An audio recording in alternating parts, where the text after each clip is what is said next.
भारत का प्राचीन इतिहास ग्रंथ महाभारत कई रहस्यों से भरा हुआ है। इसका प्रत्येक पात्र अपने आप में एक रहस्य है।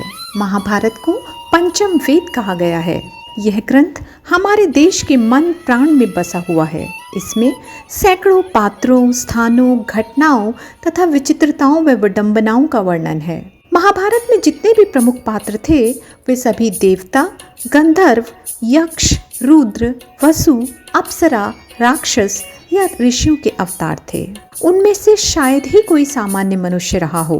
महाभारत के आदि पर्व में इसका विस्तृत वर्णन किया गया है। आइए जानते हैं कि कौन किसका अवतार था। भगवान श्री कृष्ण। 64 कला और अष्ट सिद्धियों से पूर्ण श्री कृष्ण को भगवान विष्णु का अवतार माना जाता है। माना जाता है कि वो अपने पिछले जन्म में मनु थे। बलराम। महाबली बलराम शेषनाग के अंश थे।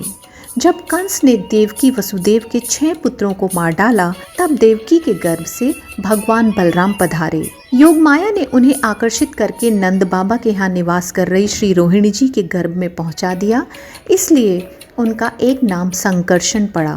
बलवानों में श्रेष्ठ होने के कारण उन्हें बलभद्र भी कहा जाता है। कृष्ण के बड़े भाई होने के कारण उन्हें दाऊ कहा जाता है। बलराम जी का विवाह रेवती से हुआ था। महाभारत युद्ध में बलराम तटस्थ होकर तीर्थयात्रा के लिए चले गए। यदुवंश के संहार के बाद उन्होंने समुद्र तट पर आसन लगाकर अपनी लीला का अंत कर लिया था। उनके शौर्य की गाथाएं अनेक हैं। भीष्म। कृष्ण के बाद भीष्म का नंबर आता है, जो महाभारत के प्रमुखों में से एक थे।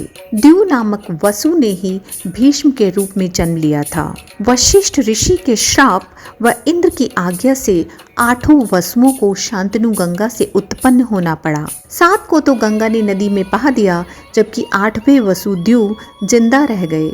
वही भीष्म थे जिनका प्रारंभिक नाम देवव्रत था। द्रोणाचार्य। भीष्म के बाद द्रोणाचार्य को सबसे अहम माना जाता है। देवगुरु बृहस्पति ने ही द्रोणाचार्य के रूप में जन्म लिया था। अश्वत्थामा। गुरु द्रोणाचार्य के पुत्र थे अश्वत्थामा। पिता पुत्र की जोड़ी ने मिलकर महाभारत में कोहराम मचा दिया था। अश्वत्थामा को महादेव, यम, काल और क्रोध के सम्मिलित अंश से उत्पन्न किया गया था। कर्ण। देवताओं में सबसे प्रमुख सूर्यदेव के पुत्र कर्ण थे। कर्ण सूर्य के अंशावतार थे। कर्ण के बारे में सभी जानते हैं कि वे सूर्य कुंती पुत्र थे। उनके पालक माता पिता का नाम अधिरथ और राधा था। उनके गुरु परशुराम और मित्र दुर्योधन थे। हस्तिनापुर में ही कर्ण का लालन पालन हुआ। उन्होंने अंग देश के राज सिंहासन का भार संभाला था। जरासंध को हराने के कारण उनको चंपा नगरी का राजा बना दिया गया था। दुर्योधन कलयुग का तथा उसके 100 भाई पुलसत्य वंश के राक्षस से उत्पन्न थे। दुर्योधन हस्तिनापुर के महाराज धृतराष्ट्र और गांधारी के 100 पुत्रों में सबसे बड़ा पुत्र था। वेदव्यास के वरदान से ही गांधारी के 100 पुत्रों का जन्म हुआ था। दुर्योधन के असंख्य कुकृत्य के कारण अंततोगत्वा कौरव और पांडवों में युद्ध आरंभ हो गया। दुर्योधन गदा युद्ध में पारंगत था और श्री कृष्ण के बड़े भाई बलराम का शिष्य था। दुर्योधन ने कर्ण को अपना मित्र बनाया था। गांधारी द्वारा देखे जाने से उसका शरीर वज्र के समान हो गया था, लेकिन कृष्ण के छल के कारण उसके गुप्तांग का स्थान कठोर नहीं हो पाया, जिसके चलते महाभारत युद्ध में भीम ने दुर्योधन को उसकी जंघा से पकड़कर उसके 2 फाड़ कर दिए और इस तरह दुर्योधन मारा गया। अर्जुन। इनके धर्मपिता पांडु थे, लेकिन असल में वे इंद्र कुंती के पुत्र थे। देवराज इंद्र ने अर्जुन को बचाने के लिए कर्ण के कवच और कुंडल उनसे छल द्वारा छीन लिए थे। देवराज इंद्र एक ब्राह्मण के वेश में पहुंच गए कर्ण के द्वार और उनसे दान में मांगे थे उनके कवच और कुंडल। भीम को पवन पुत्र कहा जाता है। हनुमान जी को भी पवन पुत्र ही कहते थे। कहते हैं कि भीम में 10,000 हाथियों का बल था। भीम ने बलराम से गदा युद्ध सीखा था। भीम ने ही दुर्योधन और दुशासन सहित गांधारी के 100 पुत्रों को मारा था। द्रौपदी के अलावा भीम की पत्नी का नाम हिडिंबा था, जिससे भीम का परमवीर पुत्र घटोत्कच पैदा हुआ था। घटोत्कच ने ही इंद्र द्वारा कर्ण को दी गई अमोघ शक्ति को अपने ऊपर चलवाकर अर्जुन के प्राणों की रक्षा की थी। युधिष्ठिर युधिष्ठिर धर्मराज कुंती के पुत्र थे। युधिष्ठिर के धर्मपिता पांडु थे और वे 5 पांडवों में से सबसे बड़े भाई थे। वे सत्यवादिता और धार्मिक आचरण के लिए विख्यात थे। अनेकानेक धर्म संबंधी प्रश्न एवं उनके उत्तर युधिष्ठिर के मुख से महाभारत में कहलवाए गए हैं।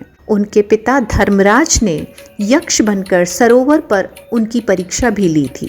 द्रौपदी के अलावा उनकी देविका नाम की एक पत्नी थी। द्रौपदी से प्रतिविंध्य और देविका से धौधेय नामक उनके 2 पुत्र थे। ये सशरीर स्वर्गारोहण कर गए थे। नकुल व सहदेव ये 33 देवताओं में से 2 अश्विनी कुमारों के अंश से उत्पन्न हुए थे।